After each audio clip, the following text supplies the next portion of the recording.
everyone. Welcome to the Business Growth Pod. I'm your host, Allan Draper. Before we get started, got a great guest today. Before we get started, make sure to follow this podcast so you get notified when new episodes drop. Also, make sure, please leave me a review. What that does is it allows the people looking for this specific podcast to actually find it. So leave me a review. And also, if there's something I can help you with, reach out to me. Go to my website, allandraper.com. I do free consultations with whatever your business might be experiencing at the time. My specialties are helping businesses, one, start kind of getting over those initial hurdles, and two, getting them to scale. So today I'm very excited to welcome Brian Fritton.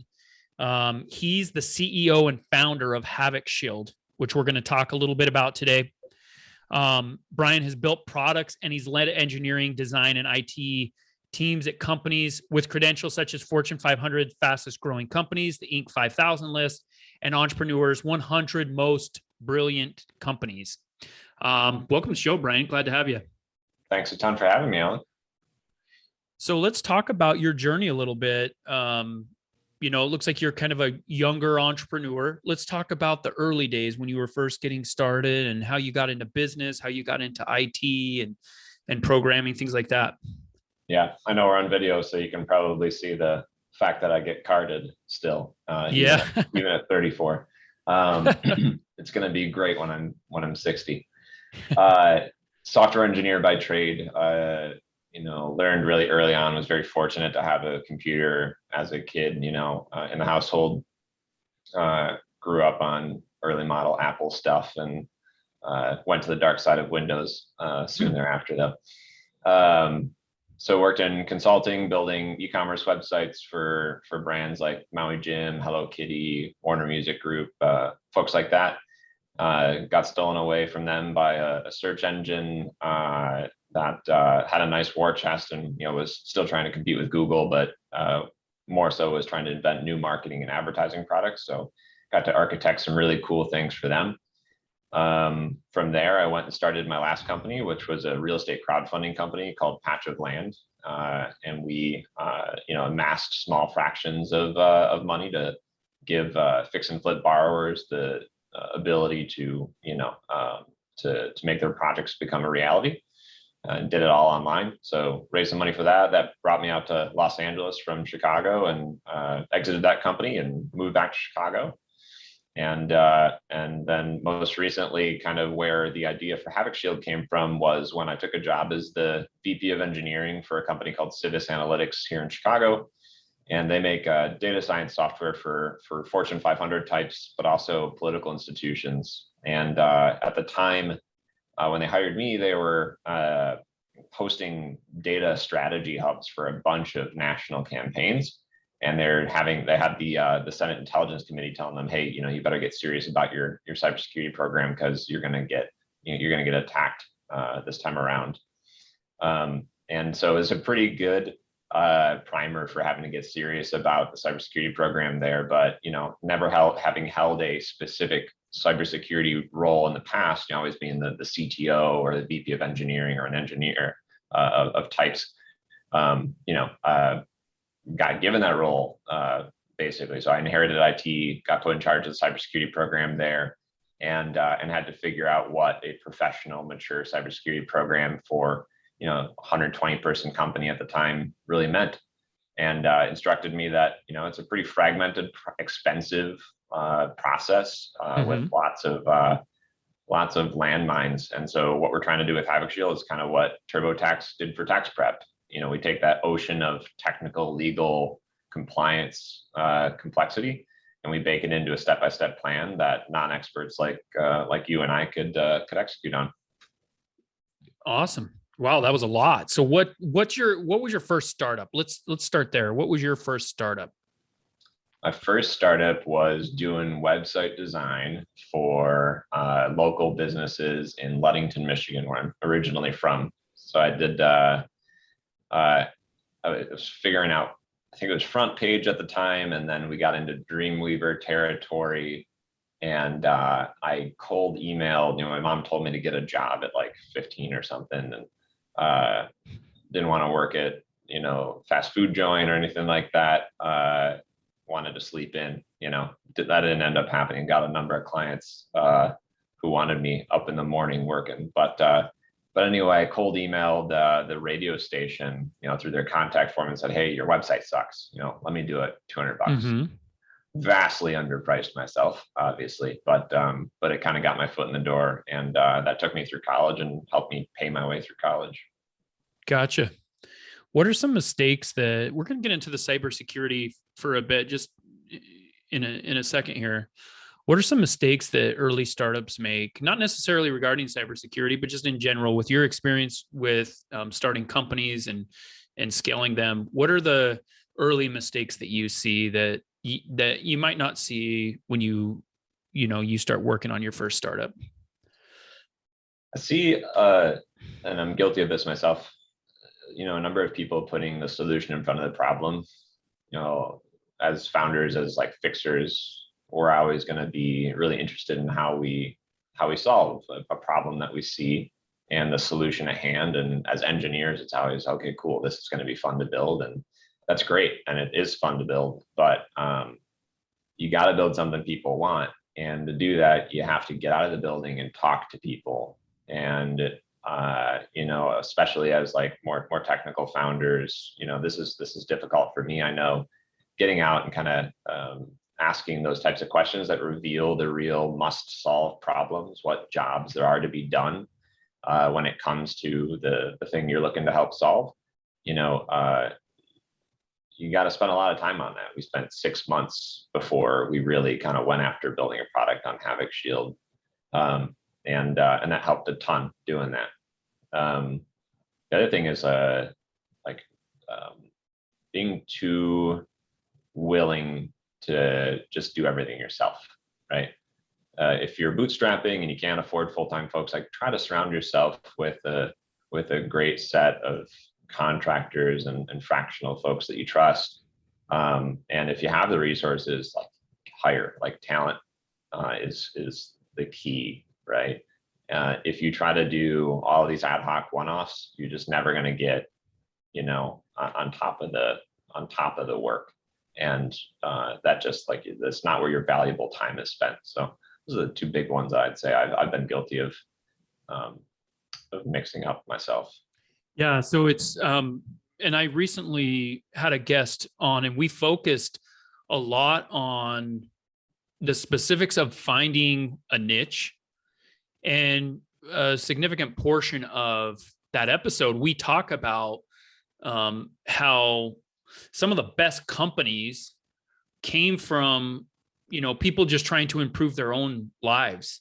I've got 2 startups I'm working on right now that are specifically designed to help problems that my other companies are running into that there's really not a great solution for. Yeah. And, in the beginning, I started developing, these concepts just to help my companies grow.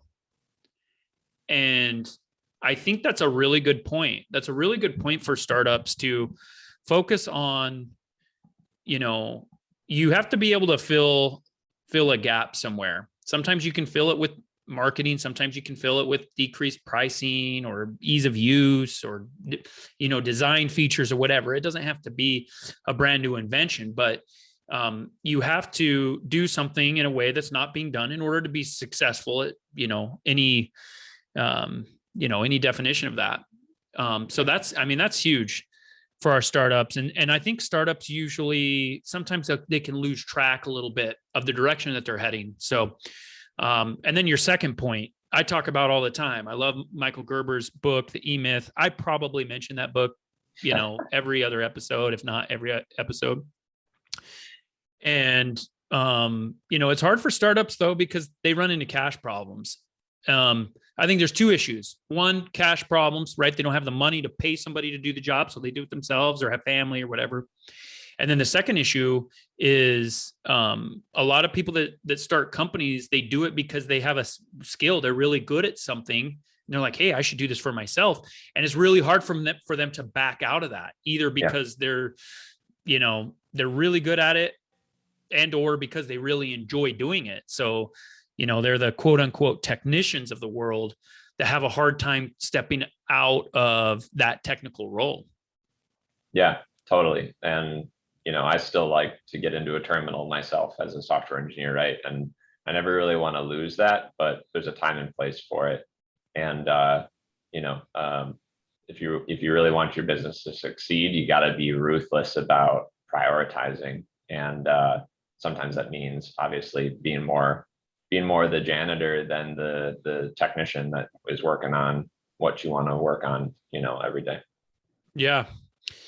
No, that's true. I guess when I consult, I consult probably 4 to 5 people a week on a very basic level. I don't go very deep into things initially with them.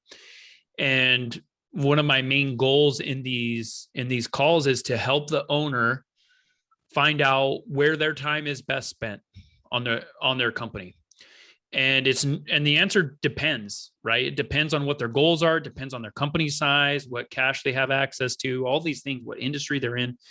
But that's one of my main goals, is helping them get in the spot where they're adding the most value to the company.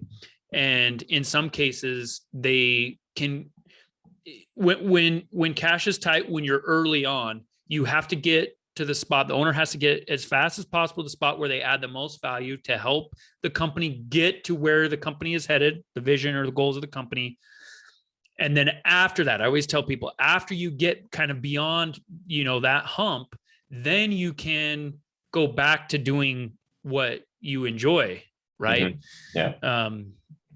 And that's a big thing for owners, because they want to get there as soon as possible. Some owners just want to have somebody replace them and they want to start something else. That's kind of what I do. That's kind of my model. And those are both great points. Let's talk about cybersecurity for a little bit. My audience is made up vastly of, people that are within 6 months of starting a business up until a couple of years that are really starting to take crazy growth. Why would they be concerned about cybersecurity? What? Yeah. And keep in mind that a lot of the listeners own service-based companies, like home services, like landscaping, pest control, those types of businesses. Yeah. Yeah. So it's a big thing in businesses, especially the types of businesses where you're dealing with, client data, where you have a fleet, where you've got devices that are traveling and data that's traveling with it. It's especially important to think about what are the different threats that can come at you. And the reality of threats against small businesses, like the statistic from Verizon, from the Ponemon report, but from a bunch of reputable places, is that it places companies with less than 100 employees at just as likely, if not more, so 50 to 56% in some reports, likely to be successfully attacked as their larger counterparts. All right, so let's contextualize it to say that you are just as likely to be attacked as a large person, as a large company, right? So it's not it can't happen to me, I'm too small. A lot of people say, what would they possibly want of mine? Well, the second point is, it's probably not that they're specifically targeting you. The types of tools that attackers have nowadays, and I'm using attackers graciously, right? So you've got 11-year-olds that are more skillful than a number of people in the security industry at using the right sets of tools at scale to find open ports, to find unpatched software, to find you on a public Wi-Fi network exchanging stuff that you shouldn't be, to leverage these types of vulnerabilities that can be discovered automatically, and for you to be caught up in that. And that's what happens to a lot of small businesses, is they get caught up in these huge phishing campaigns, and all it takes is one wrong person inside your company to fall victim to that. And then you're looking at an average $200,000, ransomware payment or you're out of business, right? Or you're looking at someone's account gets stolen and the wire gets redirected to an attacker, right? So once they're in, and then they are going to start screwing with you more. So coming up a level, like, okay, that's scary enough, right? But coming up a level, it's about a couple of things. One, it's the risk of all that stuff happening. And then you got to think, what am I willing to exchange money, time, resources, etc., for to significantly decrease the likelihood that this is going to happen to me? Because if that does happen to me, you got to think about the time, resources, all of that stuff that you're going to take recovering. And a lot of businesses don't recover, right? So in a way, it's kind of like an insurance policy, right? It sucks to pay for it up front, but what you're really doing is preventing loss on the back end.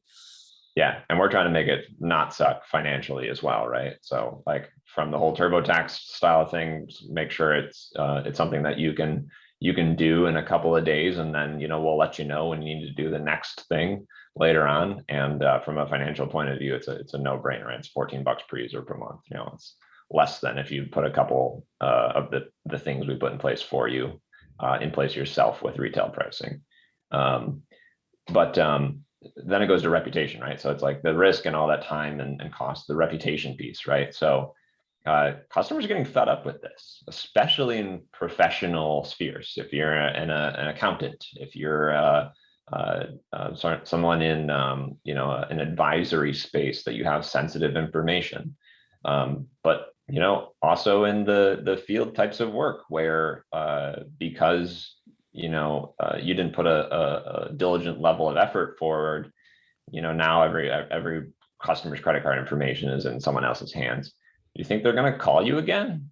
It comes back to revenue and reputation, and more now legally. So now legally, after all that reputational and financial impacts, in most states, you have to register in a breach database. So that reputation hits there forever. Mm-hmm. And moving from the reactive to the proactive, there are laws coming into place at the state, federal, and industry level in almost every industry out there that mandate this. And you can lose your licenses, or you can not have the ability to do certain types of business unless you do it. And all of these, GLBA, FTC safeguards rule, lots of critical infrastructure types of things, chemical handling, stuff like that. They all call for the components of the cybersecurity program. So in one way or another, being proactive and getting it done now means you're not going to have to deal with the enforcement of it later. Yeah. So what about, I'm in my mind, I have this home service company, whether it's a cleaning company, landscaping, plumbing, HVAC, whatever.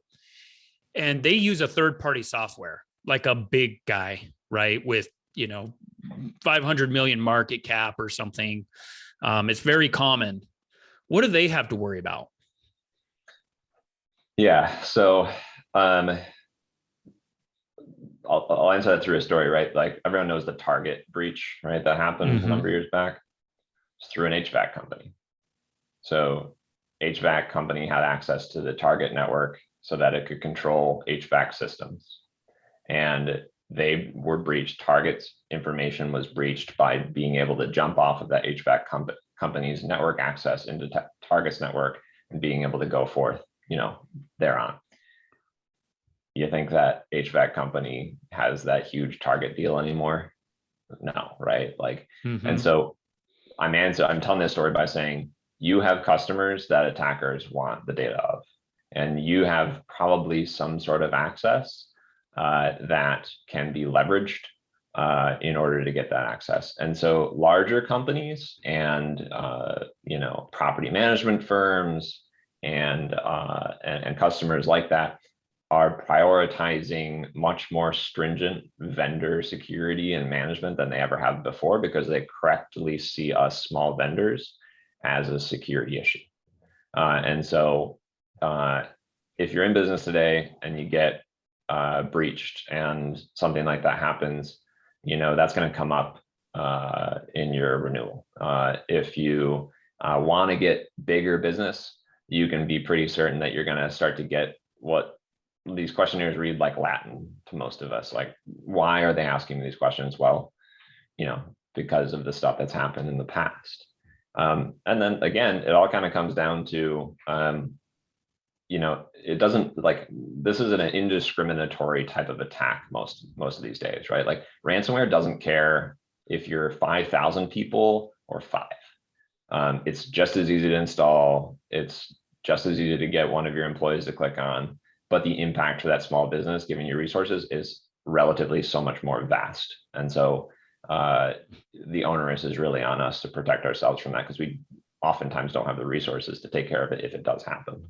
Gotcha. So in my scenario, though, doesn't the larger, like, for example, I own a company and all of our customers, the database for our customers is through another company, a very large company.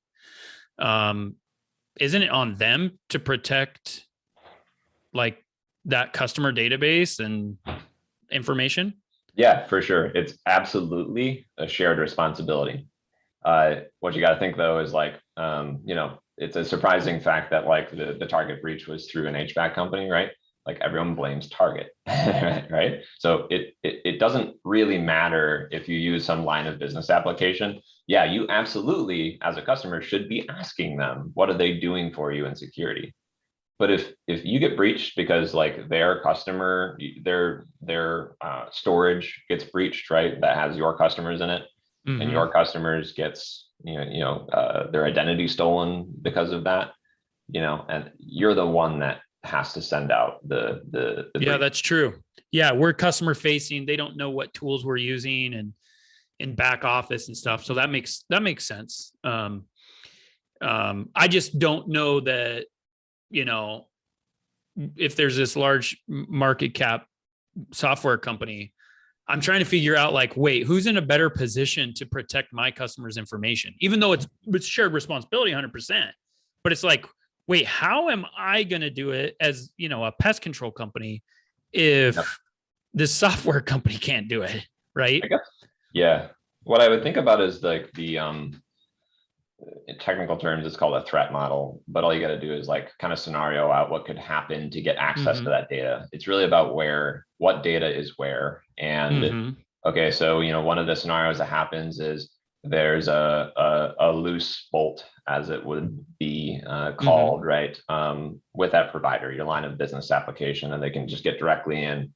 They have nothing to do with you, right? So that's one scenario. Other scenario is your employees keep a shared login on a notepad note on their desktop, right? For that line of business application. And someone gets a keylogger or whatever installed on their device, or these passwords get shared over email, and someone gets their email broken into because they click on a phishing email. They're going to get into that database, right? So once an attacker's in, then it moves from trying to catch you in this wide net and enter into, okay, what can I extract from you? And you can bet they're going to extract everything they can. So they're going to try to log into that line of business application. So it's layers, right? You've got to be able to layer. So choose good vendors, right? With strong security protocols. Ask them the right questions. Happy to include some of those questions for the show notes, by the way. And then, perfect. But you got to have your own layers. You got to have your own layers to protect your makes sense. Own employees and not your accounts. Yeah, 100%. That makes sense. Well, let's shift gears here for a second. What in terms of a business book or a business resource, podcast, YouTube channel, whatever, what have you found to be the most helpful to you as an entrepreneur? I have to go back to the jobs to be done topic. So jobs to be done is this the framework that kind of says, you got to go past the stated problem that people are saying they're solving.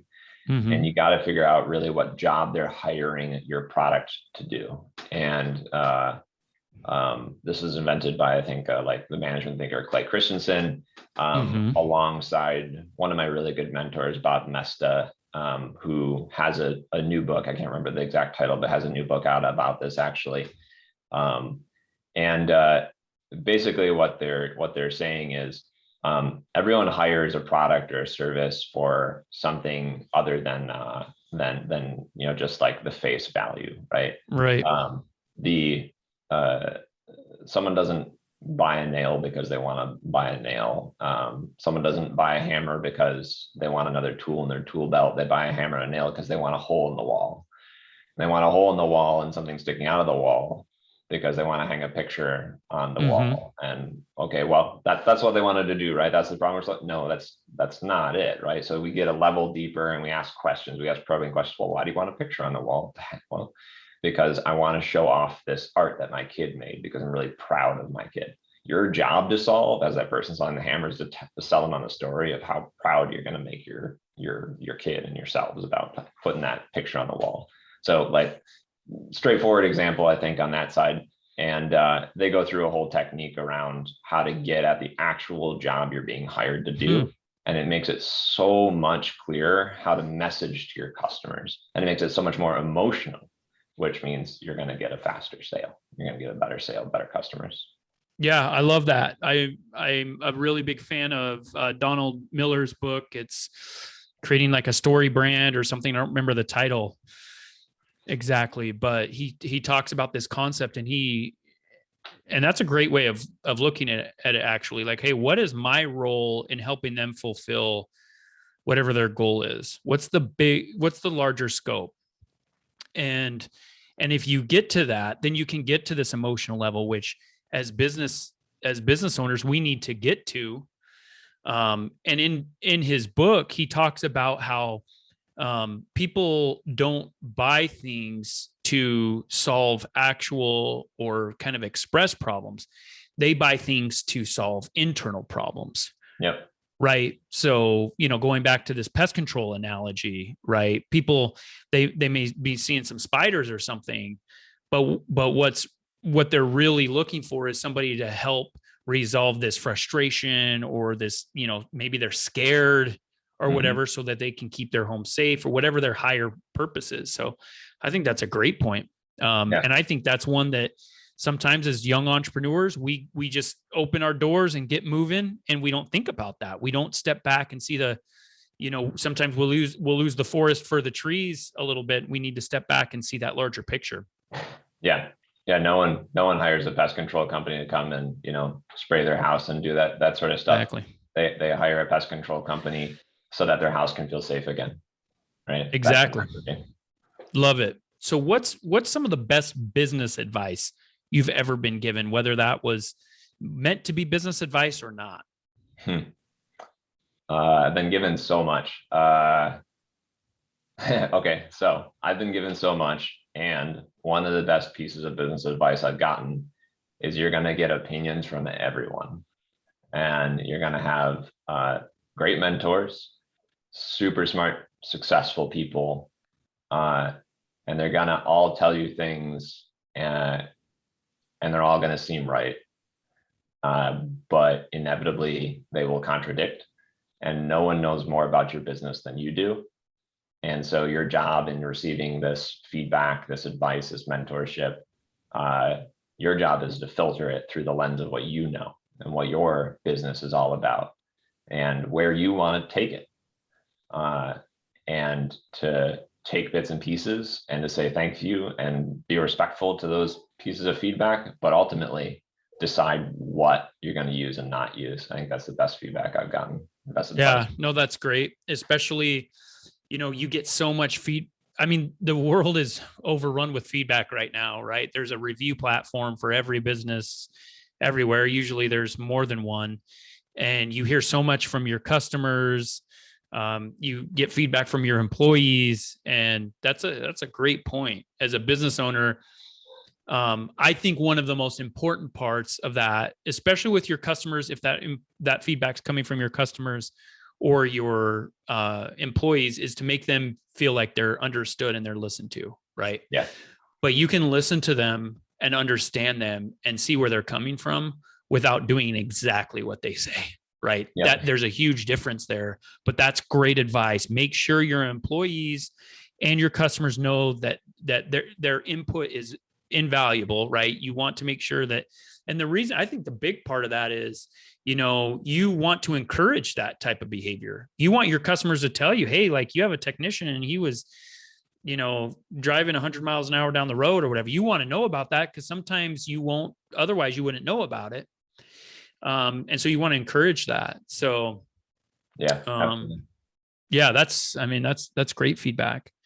Where can people find out about all the great things that you guys are doing over there, and where can they find out more about your company, Brian? Sure. So we'd love to offer a deal. So, we know cybersecurity is something that no one really wants to work on, but you do want your business to feel safe, right? And you do want to win new business among a security conscious crowd. So we're pretty serious in our mission about protecting founders and other business owners. That's really our mission at heart. And so we're providing a 50% off discount code for the first whole year off of any of our plans. And you can get it at havocshield.com/podcast. And we ask you there, were you listening to Allan Draper? Because we'll want to know that. And we might give you a little extra special present if that's the case. The other piece of that is we know that you can't just solve this problem with technology alone. It's a sticky, kind of scary, complex issue, and we do our best making sure that we can drive a straight line through this with our product. But we know that things come up, and hey, you might actually get attacked. Something might get in, and you need some help. We've invested really heavily in experts inside of our business, from client success across to marketing, and even in sales, and of course on my side of the business as well. And whether you're a customer or not, like we want to help answer some of those questions of, should I now, I'm getting sold on this. Is this something that I should really invest in? I've got these questions from my customers. How do I address this types of stuff? Email us, right? We're happy to help. It's Brian, BRIAN @havocshield.com. Love it. Well, it's been a pleasure having you on, Brian. We appreciate you sharing some time with us, and wish you nothing but success in the future. You as well. Thanks a ton, Allan.